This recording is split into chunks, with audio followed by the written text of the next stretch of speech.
अध्याय 3 कर्मयोग।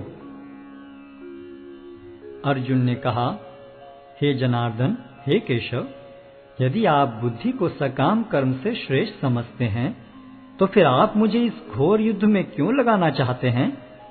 आपके व्यामिश्रित उपदेशों से मेरी बुद्धि मोहित हो रही है, अतः कृपा करके निश्चय पूर्वक मुझे बताएं कि इनमें से मेरे लिए सर्वाधिक श्रेयस्कर क्या होगा।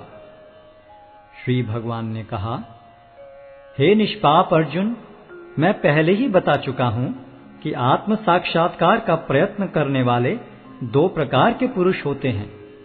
कुछ इसे ज्ञान योग द्वारा समझने का प्रयत्न करते हैं तो कुछ भक्तिमय सेवा के द्वारा। न तो कर्म से विमुख होकर कोई कर्मफल से छुटकारा पा सकता है और न केवल संन्यास से सिद्धि प्राप्त की जा सकती है। प्रत्येक व्यक्ति को प्रकृति से अर्जित गुणों के अनुसार विवश होकर कर्म करना पड़ता है, अतः कोई भी एक क्षण भर के लिए भी बिना कर्म किए नहीं रह सकता। जो कर्मेंद्रियों को वश में तो करता है, किंतु जिसका मन इंद्रिय विषयों का चिंतन करता रहता है, वह निश्चित रूप से स्वयं को धोखा देता है और मिथ्याचारी कहलाता है। दूसरी ओर, यदि कोई निष्ठावान व्यक्ति अपने मन के द्वारा कर्मेंद्रियों को वश में करने का प्रयत्न करता है और बिना किसी आसक्ति के कर्मयोग प्रारंभ करता है, तो वह अति उत्कृष्ट है। अपना नियत कर्म करो, क्योंकि कर्म न करने की अपेक्षा कर्म करना श्रेष्ठ है। कर्म के बिना तो शरीर निर्वाह भी नहीं हो सकता।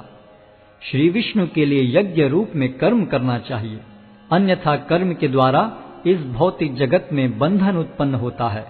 अतः हे कुंती पुत्र, उनकी प्रसन्नता के लिए अपने नियत कर्म करो, इस तरह तुम बंधन से सदा मुक्त रहोगे। सृष्टि के प्रारंभ में समस्त प्राणियों के स्वामी ने विष्णु के लिए यज्ञ सहित मनुष्यों तथा देवताओं की संततियों को रचा और उनसे कहा, तुम इस यज्ञ से सुखी रहो, क्योंकि इसके करने से तुम्हें सुखपूर्वक रहने तथा मुक्ति प्राप्त करने के लिए समस्त वांछित वस्तुएं प्राप्त हो सकेंगी। यज्ञों के द्वारा प्रसन्न होकर देवता तुम्हें भी प्रसन्न करेंगे और इस तरह मनुष्यों तथा देवताओं के मध्य सहयोग से सबों को संपन्नता प्राप्त होगी। जीवन की विभिन्न आवश्यकताओं की पूर्ति करने वाले विभिन्न देवता यज्ञ संपन्न होने पर प्रसन्न होकर तुम्हारी सारी आवश्यकताओं की पूर्ति करेंगे, किंतु जो इन उपहारों को देवताओं को अर्पित किए बिना भोगता है, वह निश्चित रूप से चोर है।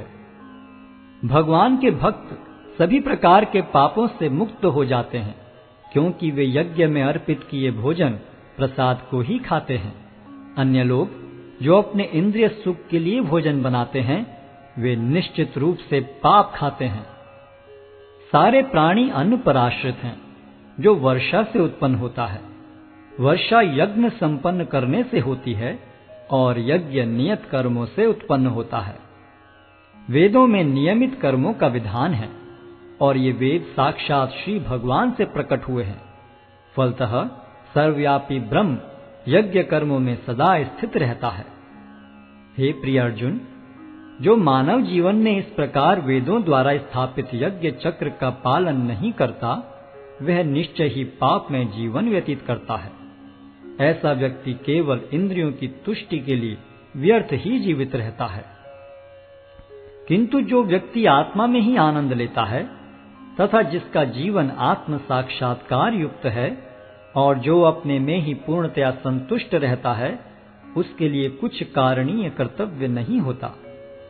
स्वरूप सिद्ध व्यक्ति के लिए न तो अपने नियत कर्मों को करने की आवश्यकता रह जाती है, न ऐसा कर्म न करने का कोई कारण ही रह जाता है। उसे किसी अन्य जीव पर निर्भर रहने की आवश्यकता भी नहीं रह जाती।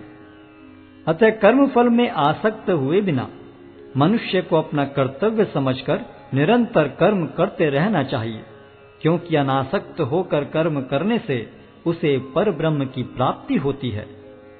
जनक जैसे राजाओं ने केवल नियत कर्मों को करने से ही सिद्धि प्राप्त की। अतः सामान्य जनों को शिक्षित करने की दृष्टि से तुम्हें कर्म करना चाहिए। महापुरुष जो जो आचरण करता है, सामान्य व्यक्ति उसी का अनुसरण करते हैं।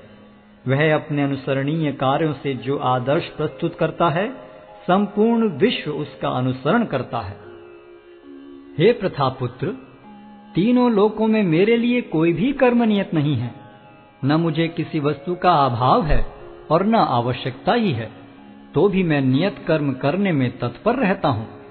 क्योंकि यदि मैं नियत कर्मों को सावधानी पूर्वक न करूं, तो हे पार्थ, यह निश्चित है कि सारे मनुष्य मेरे पथ का ही अनुगमन करेंगे। यदि मैं नियत कर्म न करूं, तो ये सारे लोग नष्ट हो जाएंगे। तब मैं अवांछित जन समुदाय को उत्पन्न करने का कारण हो जाऊंगा और इस तरह संपूर्ण प्राणियों की शांति का विनाशक बनूंगा। जिस प्रकार अज्ञानी जन फल की आसक्ति से कार्य करते हैं, उसी तरह विद्वान जनों को चाहिए कि वे लोगों को उचित पथ पर ले जाने के लिए अनासक्त रहकर कार्य करें। विद्वान व्यक्ति को चाहिए कि वह सकाम कर्मों में आसक्त अज्ञानी पुरुषों को कर्म करने से रोके नहीं, ताकि उनके मन विचलित न हो, अपितु भक्ति भाव से कर्म करते हुए वह उन्हें सभी प्रकार के कार्यों में लगाएं, जिससे कृष्ण भावनामृत का क्रमिक विकास हो। जीवात्मा अहंकार के प्रभाव से मोहग्रस्त होकर अपने आप को समस्त कर्मों का कर्ता मान बैठता है, जबकि वास्तव में वे प्रकृति के तीनों गुणों द्वारा संपन्न किए जाते हैं। हे महाबाहो, भक्ति भाव में कर्म तथा सकाम कर्म के भेद को भली भांति जानते हुए जो परम सत्य को जानने वाला है, वह कभी भी अपने आप को इंद्रियों में तथा इंद्रिय तृप्ति में नहीं लगाता। माया के गुणों से मोहग्रस्त होने पर अज्ञानी पुरुष पूर्णतया भौतिक कार्यों में संलग्न रहकर उनमें आसक्त हो जाते हैं। यद्यपि उनके ये कार्य उनमें ज्ञानाभाव के कारण अधम होते हैं, किंतु ज्ञानी को चाहिए कि उन्हें विचलित न करे। अतः हे अर्जुन, अपने सारे कार्यों को मुझ में समर्पित करके मेरे पूर्ण ज्ञान से युक्त होकर लाभ की आकांक्षा से रहित, स्वामित्व के किसी दावे के बिना तथा आलस्य से रहित होकर युद्ध करो।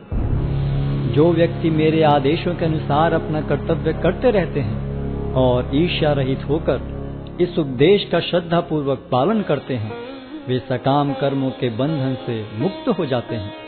किंतु जो ईर्ष्यावश इन उपदेशों की उपेक्षा करते हैं और इनका पालन नहीं करते, उन्हें समस्त ज्ञान से रहित, दिग्भ्रमित तथा सिद्धि के प्रयासों में नष्ट भ्रष्ट समझना चाहिए। ज्ञानी पुरुष भी अपनी प्रकृति के अनुसार कार्य करता है, क्योंकि सभी प्राणी तीनों गुणों से प्राप्त अपनी प्रकृति का ही अनुसरण करते हैं। भला दमन से क्या हो सकता है? प्रत्येक इंद्रिय तथा उसके विषय से संबंधित राग द्वेष को व्यवस्थित करने के नियम होते हैं। मनुष्य को ऐसे राग तथा द्वेष के वशीभूत नहीं होना चाहिए, क्योंकि ये आत्म साक्षात्कार के मार्ग में अवरोधक हैं। अपने नियत कर्मों को दोषपूर्ण ढंग से संपन्न करना भी अन्य के कर्मों को भली भांति करने से श्रेयस्कर है। स्वीय कर्मों को करते हुए मरना पराये कर्मों में प्रवृत्त होने की अपेक्षा श्रेष्ठतर है, क्योंकि अन्य किसी के मार्ग का अनुसरण भयावह होता है। अर्जुन ने कहा, हे वृष्णिवंशी, मनुष्य न चाहते हुए भी पाप कर्मों के लिए प्रेरित क्यों होता है? ऐसा लगता है कि उसे बलपूर्वक उनमें लगाया जा रहा हो। श्री भगवान ने कहा, हे अर्जुन, इसका कारण रजोगुण के संपर्क से उत्पन्न काम है, जो बाद में क्रोध का रूप धारण करता है और जो इस संसार का सर्वभक्षी पापी शत्रु है। जिस प्रकार अग्नि धुएं से, दर्पण धूल से अथवा भ्रूण गर्भाशय से आवृत रहता है, उसी प्रकार जीवात्मा इस काम की विभिन्न मात्राओं से आवृत रहता है। इस प्रकार ज्ञान में जीवात्मा की शुद्ध चेतना उसके काम रूपी नित्य शत्रु से ढकी रहती है, जो कभी भी तुष्ट नहीं होता और अग्नि के समान जलता रहता है। इंद्रियां, मन तथा बुद्धि इस काम के निवास स्थान हैं। इनके द्वारा यह काम जीवात्मा के वास्तविक ज्ञान को ढककर उसे मोहित कर लेता है। इसलिए हे भरतवंशियों में श्रेष्ठ अर्जुन, प्रारंभ में ही इंद्रियों को वश में करके इस पाप के महान प्रतीक काम का दमन करो और ज्ञान तथा आत्म साक्षात्कार के इस विनाशकर्ता का वध करो। कर्मेंद्रियां जड़ पदार्थों की अपेक्षा श्रेष्ठ हैं। मन इंद्रियों से बढ़कर है, बुद्धि मन से भी उच्च है और वह आत्मा बुद्धि से भी बढ़कर है।